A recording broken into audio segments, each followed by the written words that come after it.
Hello and welcome to the fourth and final lecture for Unit 7. This lecture is over individual rights, and we will basically be going over the Bill of Rights, the first 10 amendments to the Constitution. The first 10 amendments to the Constitution shield people from an overly powerful government.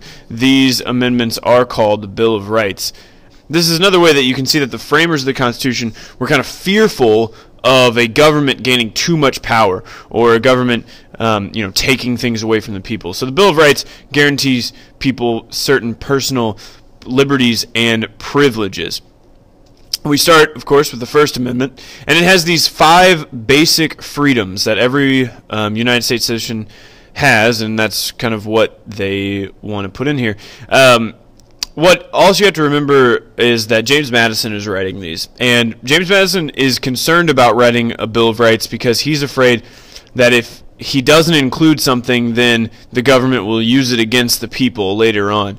And so you can see that in kind of the way he words things. For example, the freedom of religion. It guarantees the right to practice any religion or no religion at all. And what that means is he wants to make sure that, yeah, you can practice whatever religion you want, but you're not going to get in trouble for not practicing a religion. And, that's important because he doesn't want, later on down the road, people to be like, oh, well, you have to worship something. It doesn't matter what you worship, but you have to worship something. Freedom of speech is the right to express your ideas and opinions or listen to the thoughts of others. So it's important that you get to express your ideas, but you also have to have the right to listen to the thoughts of others, because if you didn't have that, then it'd be kind of pointless. You also included in the First Amendment, you have the freedom of press, which is the right to express your ideas in writing and or to read the writings of others. And then you also have the freedom of assembly, which is the right to peacefully meet to express opinions or views about government decisions. So what that means is sometimes you hear about marches on Washington, or groups of people going to Washington D.C. to march to the Capitol, and that's what a peaceful assembly is. Now, they can march and have as many people as they want as long as they're not disturbing anything and causing a whole bunch of trouble, and as long as they're not turning cars over and setting them on fire. That's their right. It's their right to assemble and express their opinions about government decisions. You also have the freedom of petition, which is the right to ask the government to do or to stop doing something, and that basically means you can write stuff down and send it into the government, and if you have enough signatures or whatever, they most of the time need to respond to you. So yeah. The Second, Third, and Fourth Amendment. The Second Amendment, you probably know, it's the right to bear arms and the right to own weapons. The Third Amendment is the freedom from quartering troops during peacetime. Soldiers cannot be housed in citizens' homes. This one is a direct result of the Quartering Act that the British put in place, and that's something that you can see that they put in to the Constitution because of what the British did to them, and it affects us today. We don't have to worry about that. The Fourth Amendment is the freedom from unreasonable searches and seizures of personal property. What that means is that the police or whoever has to have a search warrant or reasonable cause to enter your home and look around in your things and search through your stuff. Now, if they just walk by your house and nothing's strange about it, they can't just bust in. Now, if they walk by your house and there's a dead body hanging out of the window, they have probable cause to come in, and they're going to come in and search through your stuff because they want to know why you have a dead body hanging out of your window.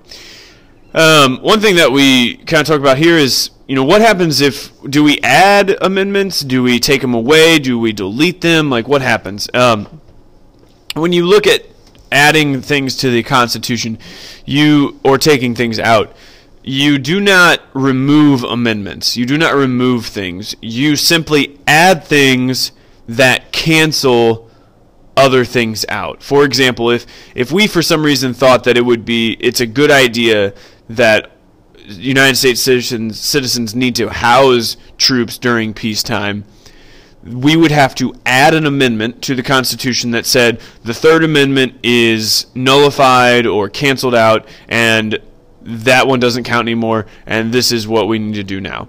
So it doesn't get rid of the Third Amendment, it just says that it doesn't count anymore. A real-life example of that is with the 18th Amendment. The 18th Amendment is the Prohibition Amendment, which outlawed the sale and manufacture of alcohol in the United States. And it was something that people wanted in the United States, but as time went on, they did not like the outcomes of the Prohibition Amendment, so a lot of people pushed to get it, make alcohol legal again. So what they did is, instead of removing the 18th Amendment, they had to put in the 21st Amendment, which basically says, the 21st Amendment says, hey, the 18th Amendment doesn't count, and we're going to make alcohol legal again. So the 18th Amendment is still there, it just doesn't count anymore. So that's kind of how you add, remove things, and that's how the Constitution is able to change and shift with society. In 1788, there really was no push for women to vote, but 100 years later, there started to be a push for this, and then they add the 19th Amendment to the Constitution, and that's where women get the right to vote. But that wouldn't have happened in 1788. It did happen when the 19th Amendment was passed. The society had changed, and that's how the Constitution changes with the country. The Fifth Amendment is the rights of the accused. It's the right to be formally accused of a crime. It's the right to be silent if you're arrested. It's the right not to incriminate yourself. It's the right to a lawyer in your defense, even if you can't afford one. You've heard these probably said a lot of times, and a few examples would be like on the TV show Cops or the movie 21 Jump Street. They're known as your Miranda rights. You have the right to remain silent. Anything you say can and will be used against you in a court of law. You have a right to attorney. If you cannot afford an attorney, one will be provided to you.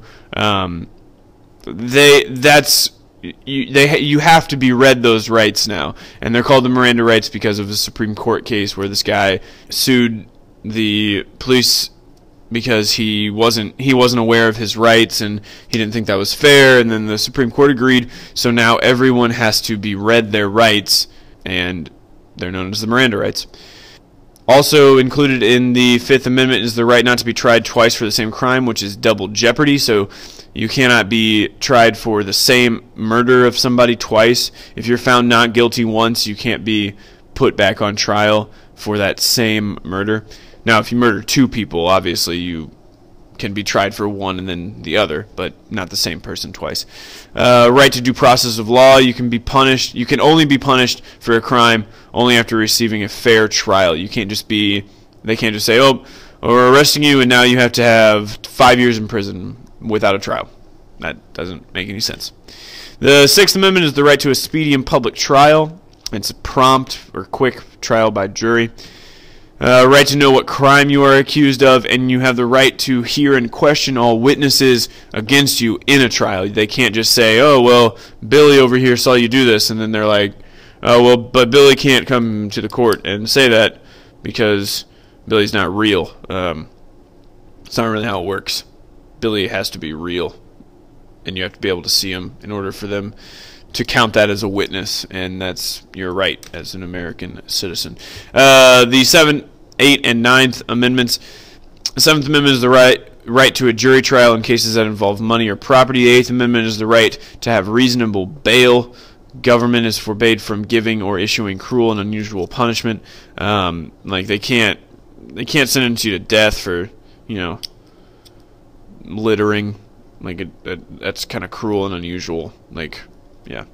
Or they can't sentence you to have your arms chopped off because you punched somebody. It's unusual.